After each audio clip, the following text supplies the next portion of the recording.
निर्वाह शेती म्हणजे काय असते लक्षात घ्या. निर्वाह शेतीमध्ये आपल्याला फक्त आपल्या घरचं भागल ह्या पद्धतीनं केल्या जाणाऱ्या शेतीला निर्वाह शेती म्हणतात. शेतीचे दोन प्रकार असतात. एक असते तुमची त्याला हे म्हटलं जाते म्हणजे दोन प्रकारच्या फार्मिंग असतात पहा. एक असते कमर्शियल फार्मिंग आणि एक असते सबसिस्टन्स फार्मिंग. सबसिस्टन्स म्हणजे उदरनिर्वाह. सबसिस्टन्स म्हणजे काय? उदरनिर्वाह. त्याला आपण निर्वाह शेती म्हणतो. मग अशी शेती जी कुटुंबाचं पोट भरण्यासाठी केल्या जाते त्याला निर्वाह शेती म्हणतात. आणि अशी शेती जी पैसा कमावण्यासाठी केल्या जाते सो त्याला कमर्शियल फार्मिंग म्हणतात. तुम्हाला जे नॉर्मली शेती करताना दिसतात, जे तंबाखाचं उत्पादन घेतात, चहाचं उत्पादन घेतात, त्याच्यानंतर तुमचं कॉफीचं उत्पादन घेतात, मसाल्यांचं, तर हे लोक शेती घर चालवायचं आहे म्हणून करतात का? आता मी कर्नाटकात गेलो होतो, तिथं टाटाचे आपलं टाटा जे आहे सो त्यांचे हजार एकराच्या इस्टेट म्हणतात कर्नाटकामध्ये त्याला. हजार एकराच्या इस्टेट होत्या त्यांच्या.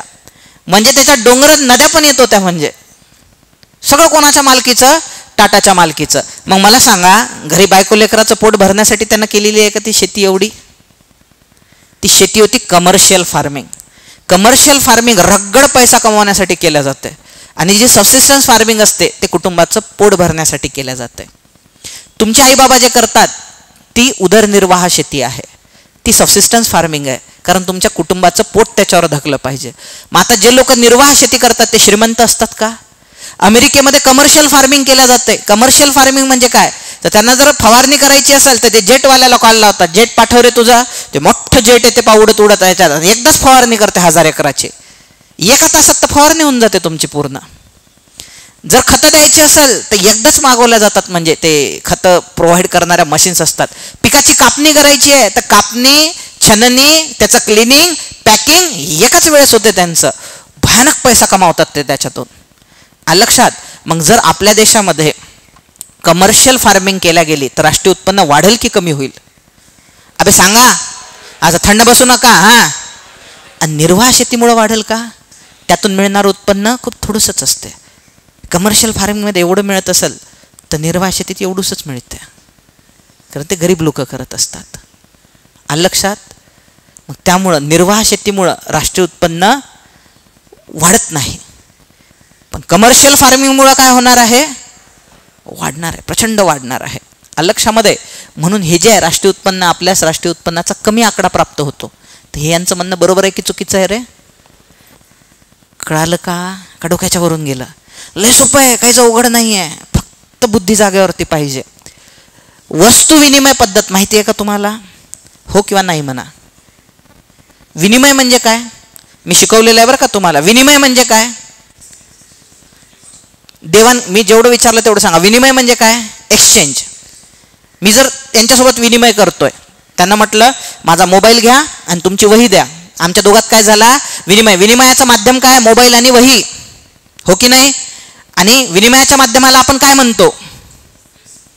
अर्धे तर विसरले. पैसा. अबे शिकवलं ना तुम्हाला मी. विनिमयाचं माध्यम पैसा असतो. असा पैसा ज्याला सरकारची मान्यता आहे त्याला चलन असं म्हणतात. घरी अभ्यास करत नाही आहेत तुम्ही.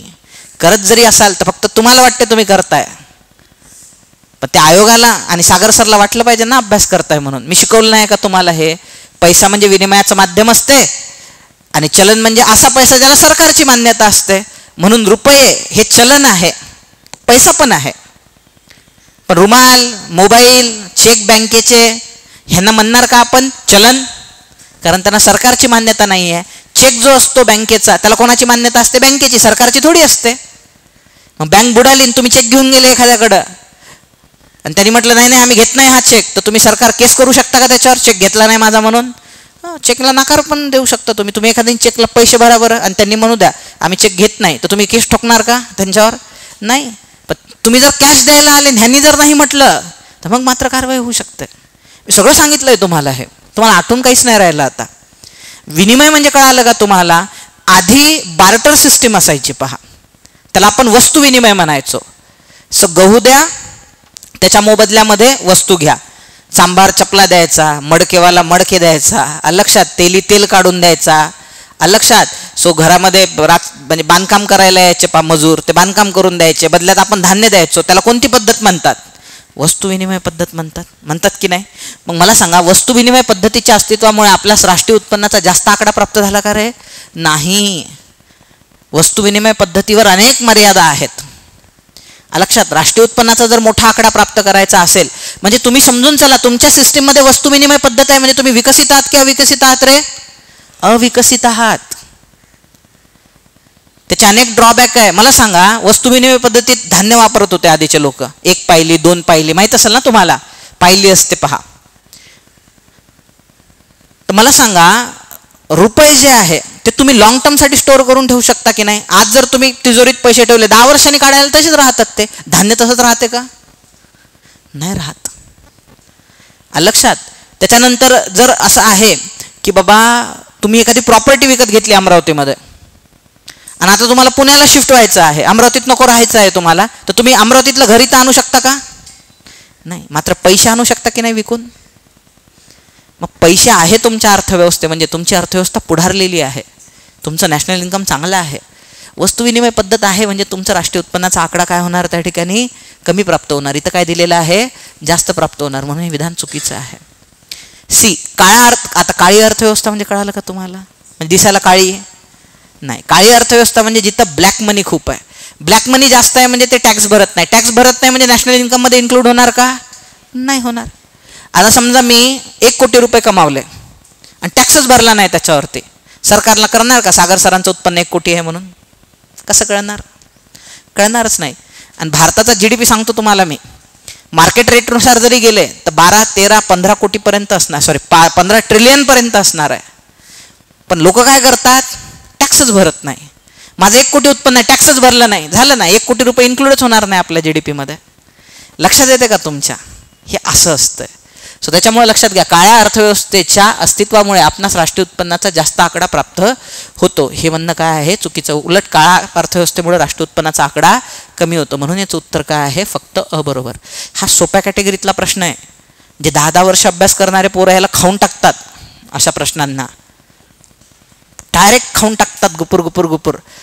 आणि आपण गरीब जनता, निर्वाह शेतीमुळे आपणास राष्ट्रीय उत्पन्नाचा कमी आकडा प्राप्त होतो का?